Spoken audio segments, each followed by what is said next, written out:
Hi everybody and welcome to week 14, aka the beginning of finals time. The term went by so quickly. I hope you all have enjoyed working in 3D. Please reach out from now until the end of the term if something doesn't make sense, if you want help, if you want to look at something. I'd be happy to help. I want to make sure you're all feeling good working in 3D.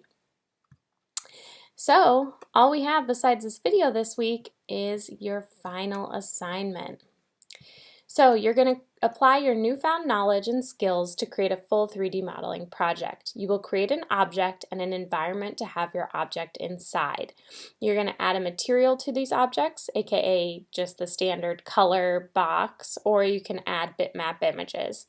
I am majorly grading on your modeling skills, but because this is your final project, I want you guys to put on the bells and whistles. So focus on your modeling. Color and texture is just, again, the cherry on top. Light the objects and a ground plane, get creative here, animate a camera pan, which I will go over, and then rendering your animation to a video. Requirements. You need to create the below elements. An object that was created with model sheets. So your main object is going to be the star of your show, so think about adding details. Really push yourself through this. It should be done with one polygon. There are possible exceptions, so make sure to let me know if you're unsure or trying to do it with more. Then you're going to need to use a series of primitives that represent a structure or environment. Model objects from standard primitives, use all of the edit mesh tools. Now, we've been doing things like this throughout the term, but know that you are getting, 2 weeks and a day to do this. So I really want to see you push yourself.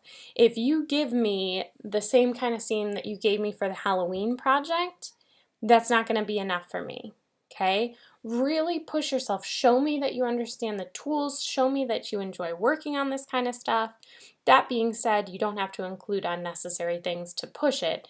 Just, clean, well-organized, labeled objects. The object needs to be the star of the show. So use your design principles to make sure that's where your viewer's attention goes first and then stays there before looking around.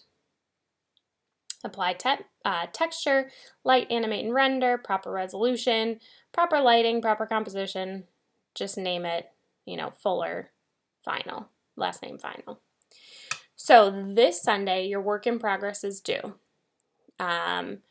You can submit whatever you have, but it's a little strange because we've got this full week, the second full week, and your project's due on Monday. So that'll kind of be nice because you guys will be done early with the final, but we don't have a lot of extra time between the second week Sunday and Monday due date. So how I've broken it down is this Sunday you have a work in progress due. Next week you have a discussion board for your work in progress.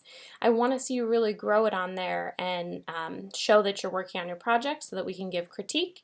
And then due Monday by 11:59 p.m. you'll submit your Maya file, your character sketches, and your movie file. No late assignments accepted. Okay? Next week and the following will both unlock on the 30th, but the only task this week is to work and do the discussion board, and then your final is due. All right, so let's look in Maya real quick. Let's say this cube is the star of my show. Fabulous, right? Okay, so you want to create a full environment, and things that I've talked about in the past are doing a ground plane, doing walls. Sometimes you can use a sphere to create an environment. We can play around with a couple options. So what I would first do is go into your render settings and kind of set this up. I'm going to use Maya software. This is fuller final. I want to render to targas. Name.number.extension, just getting this set up. I don't know how many frames my animation is going to be yet.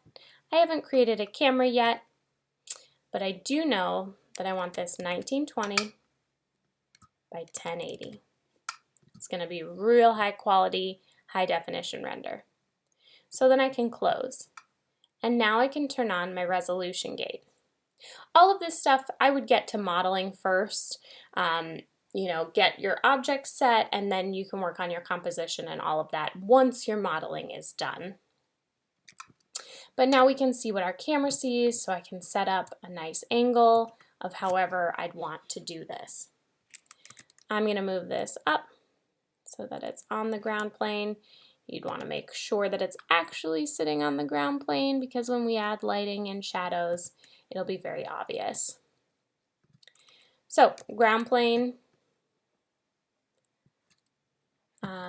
Let's make this, let's just say green, because why not?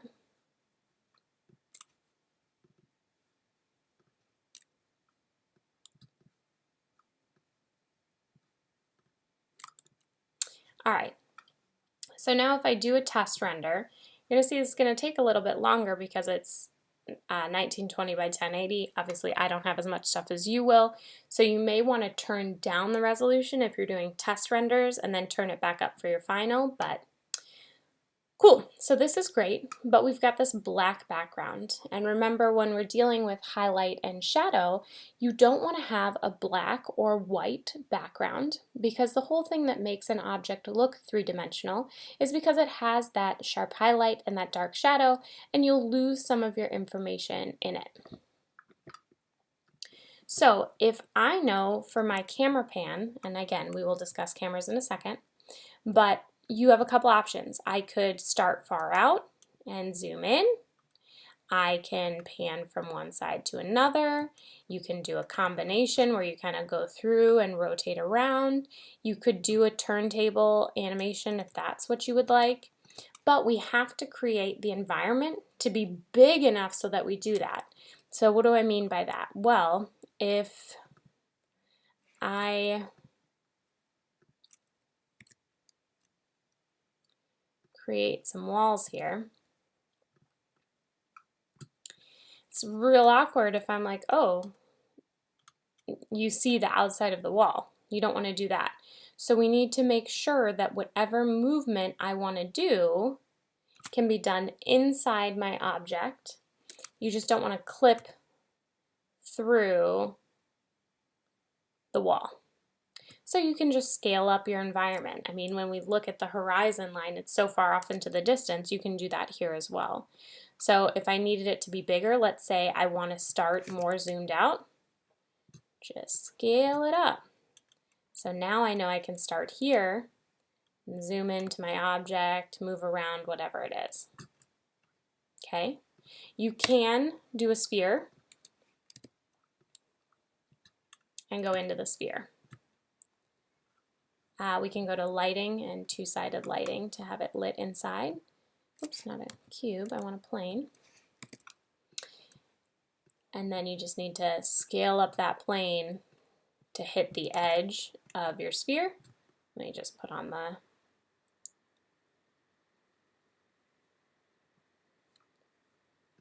let's just do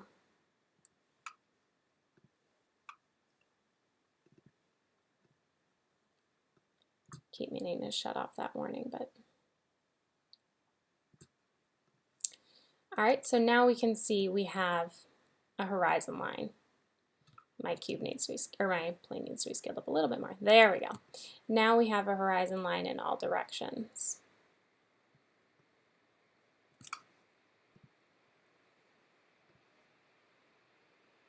Ta-da! So you're going to want to focus on your actual scene. If you're in a room, you can use a cube. If you're outside, you can even use a cube. It's going to be up to you to play around with. But not only do I need your object, your character, your main modeled piece. And again, it doesn't have to be a character, it can be an object, but I do want it to be more detailed in the environment that it would be in. Then you're going to want to think about how to kind of enclose that environment. Okay? So now for my camera. If we go to create cameras, you'll notice we have 3 cameras. a camera, which is what we're going to use, is the base camera. It's kind of like if you held a camera up to your face and you recorded by moving your body.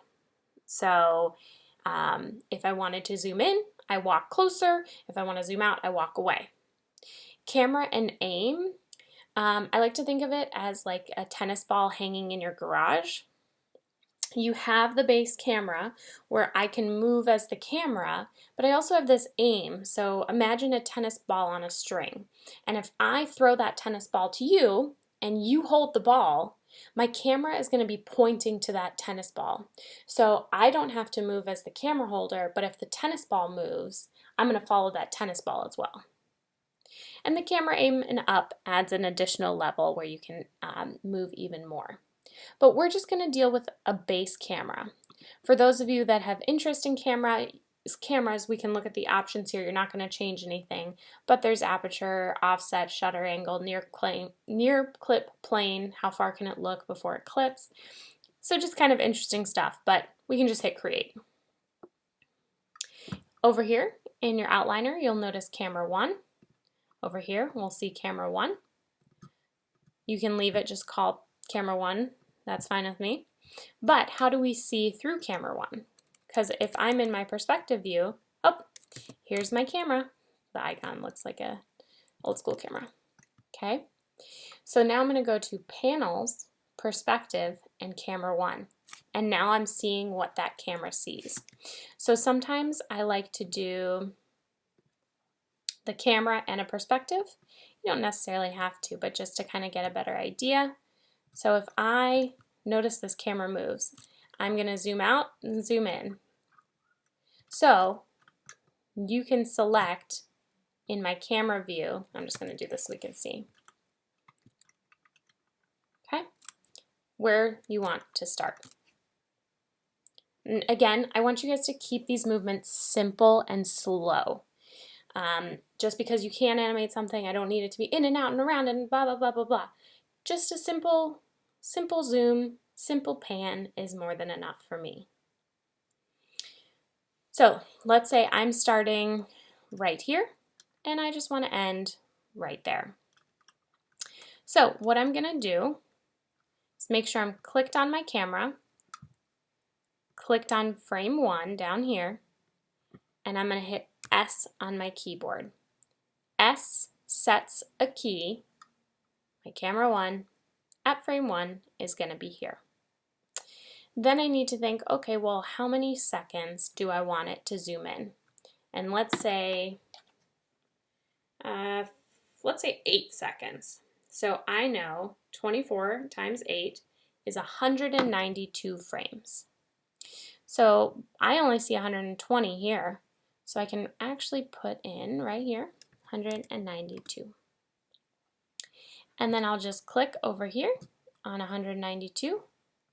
I'll make sure I'm clicked on my camera still, and I'll zoom in, and I'll hit S. This would be a great time to make sure you have your resolution gate on, and then I can hit play.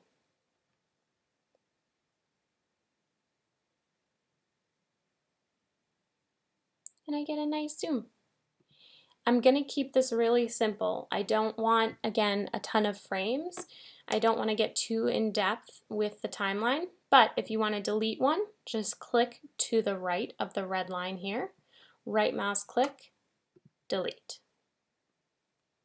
So let's say I'm like, oh, that's actually a little too fast. Let me do 225, and I'll go over to 225, make sure I'm on my camera, make sure it's set how I want it,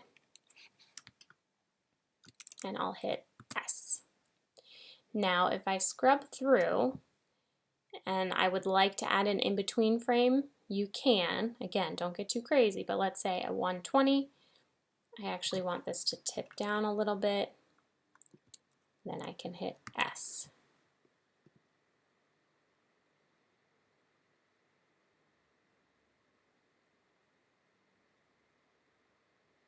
So you're setting keys on your camera.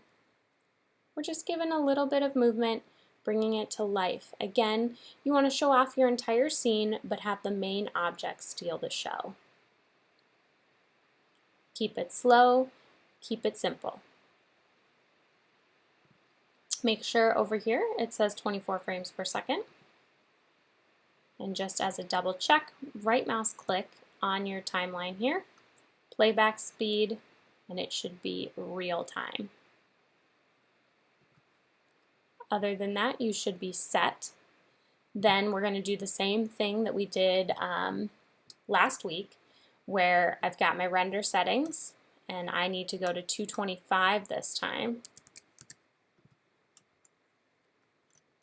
Double check everything, and then you'll just go down into render and batch render, and then reload it into After Effects and turn it into a video. Okay? I know the animation is a little bit tricky and new. Know that to have any movement, you need 2 keyframes, right? So I'm going to delete this one, and I'll delete this last one. If I only have this one key, nothing happens, because I've said at the first frame, I want my camera to look like this, but I haven't said anything else. So that's why we go to the end, make sure we're on the camera, set it up however you want it, and then hit S to set our key. Now we have 2 keyframes, and that's telling me that from frame 1 to frame 225, my camera is going to move the distance that I told it to.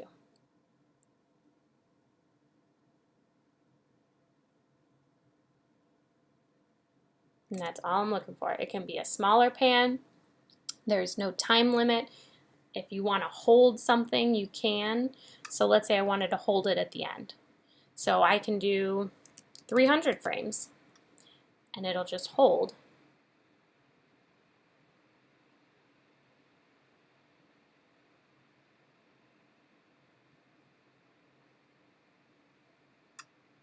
Okay? So if you have any questions whatsoever, please do not hesitate to reach out. You're going to want to draw your main object modeling sheets, aka a front and side view for you to model from. I would start with the main object. That's going to be your detailed, showing off all of your modeling skills. The environment's going to show it off as well, but I want that object or that main character, whatever you want to do for it, to again steal the show. So give me details, give me nice edge flow, merge vertices where I need to, and then the environment can support that main object. Okay?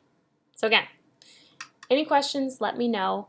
I look forward to seeing what you guys do over the next couple of weeks. I hope you have a great end of the term. Hopefully I will see you guys next term. And yeah, let me know if you need anything.